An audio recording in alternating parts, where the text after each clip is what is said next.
8টা রুটি।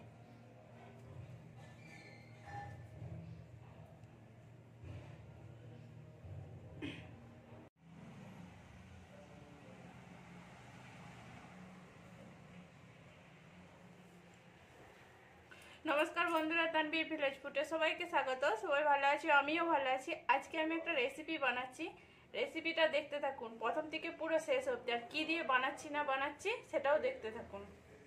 আর এটা কিন্তু খুব মজাদার রেসিপি। দেখুন এখানে ভাত নিয়েছি, এটা আমার কালকের ভাত ছিল, পেঁচে ছিল। ভাতগুলো কি ফেলে দেবো, সেটাও ওই জন্য আমি একটা রেসিপি বানিয়েছি। এই রেসিপিটা কিরকম হচ্ছে সেটাও আপনারা দেখুন। দেখুন এখানে ভাতগুলো নিয়েছি, ভাতগুলো এবার আমি কি করব না করব, এখানে আমি ভাতগুলো পিষে নিচ্ছি। ভাতের অনেক রকম হয়েছে, পিঠে বানানো যায়, কুরকুরে বানানো যায়, অনেক কিছু বানানো যায়, কিন্তু আমি আজকে নতুন রেসিপি বানাচ্ছি, আপনারা দেখুন। এখানে আমি মিক্সারেতে ভাতগুলো নিয়ে নিয়েছি, আর দুটো কাঁচা লঙ্কাকে কুচি করে দিয়েছি, এটার মধ্যে আমি দিয়ে দিচ্ছি। এবার যদি ঝাল খেতে চান আপনারা একটু ঝাল দিতে পারেন লঙ্কা, আমি দুটো কাঁচা লঙ্কা দিয়েছি। এটাকে এবার একসাথে আমি পিষে নেবো।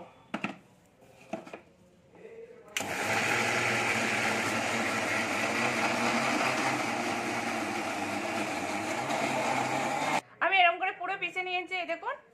এটাকে আমি এবারে ঢেলে নিচ্ছি থালাতে, পুরোটাই ঢেলে নেবো। আর কতটা সফট হয়েছে পুরো।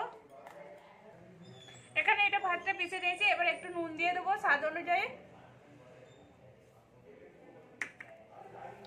নুন দিয়ে দিলাম। এখানে একটা জোয়ান নিয়েছি, জোয়ানগুলোকে হাতে করে একটু ঘষে নেবো, এই দেখুন। আর জোয়ানটা দিলে খুব সুন্দর স্বাদ লাগে। আমার হাতটা একটু ভিজে বলে হাতেতেই জড়িয়ে গেল। পুরো জোয়ানগুলো দিয়ে দিলাম। এবার আমি এটাকে ভালো করে মাখাবো একসাথে। এখানে আমি চালের গুঁড়ি নিয়েছি, চালের গুঁড়িটা এর সাথে যোগ করবো একটু একটু করে। ভাতের সাথে ভালো করে মাখাতে থাকবো যতক্ষণ না একটু টাইট হয়।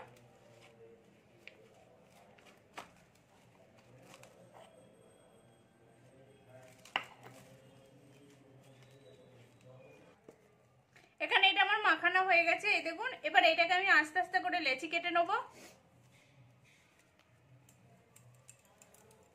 এরকম একটু বড় বড় করে লেচি কাটছি আমি। এবার এখানেতে আমি গুঁড়ি দিয়ে দেবো উপর থেকে, দিয়ে এটাকে আমি বেলে নেবো। আস্তে আস্তে বেলতে হবে।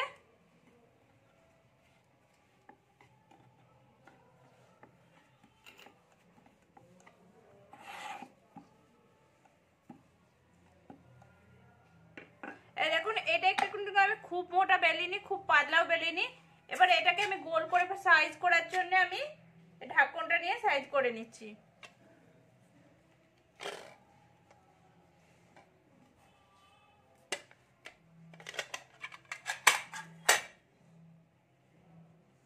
এরকম করে আমি রুটির মধ্যে বেলে নেবো। এটাকে আস্তে আস্তে আমার তুলতে হবে যাতে ভেঙে না যায়। তাও আমার এটা আস্তে আস্তে আমি তুলতে তুলতে ভেঙেই গেল। আর একটা আমি দেখাচ্ছি কিরকম করে আস্তে আস্তে তুলতে হবে। দেখুন আমি কেটেছিলাম, সেটা তুলতে যেতে ভেঙে গেছে, কাটাচ্ছে। আমি আস্তে আস্তে করে বেলেছি, একটু চৌকো গোল না হলেও, চৌকো হলেও মানে ভালো। এই দেখুন আস্তে আস্তে আমার তুলাও যাচ্ছে। এটা আমি এখানে তাওয়া বসিয়ে দিয়েছি, তাওয়াটা গরম হচ্ছে। আমি এটা আস্তে আস্তে দিতে হবে যাতে ভেঙে না যায়। এই দেখুন আর একটা আমি বেলে দেখাচ্ছি। এটা গ্যাসটা একটু কম করে দিচ্ছি। আর এটার পরিমাণটা কেন আমার ভেঙেছে সেটাও আমি বলে দিচ্ছি। এখানে গুঁড়ির পরিমাণটা একটু বেশি নিতে হবে, ওই জন্য আমার ভেঙে গেছিল। গুঁড়িটা একটু কম ছিল বলে আস্তে আস্তে গুঁড়ি দিয়ে দিয়ে একটু হাতে করে ঘুরি ঘুরি বেলে দিতে হবে। কাটাচ্ছি আমার ভালো, কাটাটা হলে গোল হতো, কিন্তু আমার গোলটা না হলেও রুটিটা আমার বেশ ভালোই হচ্ছে। এই দেখুন এরকম করে আমি সবগুলো বেলে নেবো। আর এইটার এক পিসটা একটু একটু হয়েছে, আস্তে আস্তে এটা উল্টিয়ে নেবো। এই দেখুন এক পাশটা হয়েছে, এবার আরেক পাশটা আমি হতে দেবো। এখন রুটিটা কেমন ফুলছে আস্তে আস্তে, এই দেখুন। আর রুটিটা এমনিতেও সেঁকে নিতে পারেন, কিংবা তেল দিয়েও সেঁকে নিলে কোনো অসুবিধা নেই। তেল দিয়েও ভালো লাগবে আর এমনিও ভালো লাগবে। ফুটেছে কত সুন্দর হয়ে।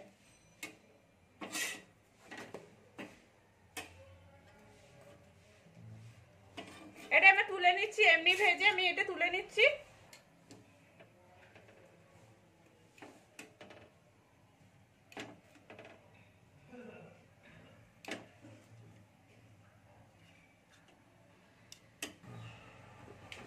এখন আমি এটা ভাজা হয়ে গেছে, আমি এটা তুলে নিচ্ছি। এরকম করে আমি সবগুলো ভেজে নেব, এই দেখুন।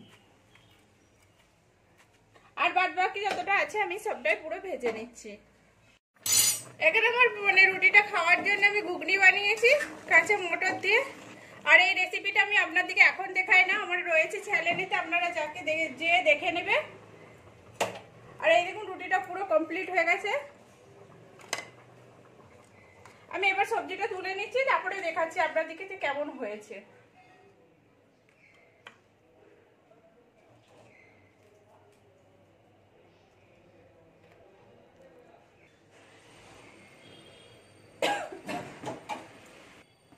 পুরো আমার কমপ্লিট হয়ে গেছে, আমি রুটিটাও দেখাচ্ছি। এই দেখুন রুটিটার মাঝখানটা পুরো ফুলেছে বলে পুরো দুফাল হয়ে গেছে, মানে দুদিকটা আলাদা হয়ে গেছে পুরো। আর কতটা নরম হয়েছে এটাও আমি দেখাচ্ছি, দেখুন। এই দেখুন এবার দুটো কেমন খোল হয়েছে ভিতর দিকটা, মানে দুটো রুটিটা পুরো দু আধখানা ভিতরের খোলটা ফুলেছে বলে। এই দেখুন। আর এই সবজিটার সঙ্গে, মটরের সবজিটার সঙ্গে খুব সুন্দর লাগে খেতে। আপনারা এরকম করে বাড়িতে বানাবেন, কেমন হয়েছে সেটাও কমেন্ট করে বলবেন।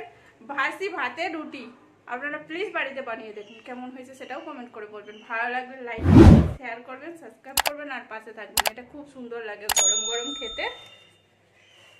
আর এই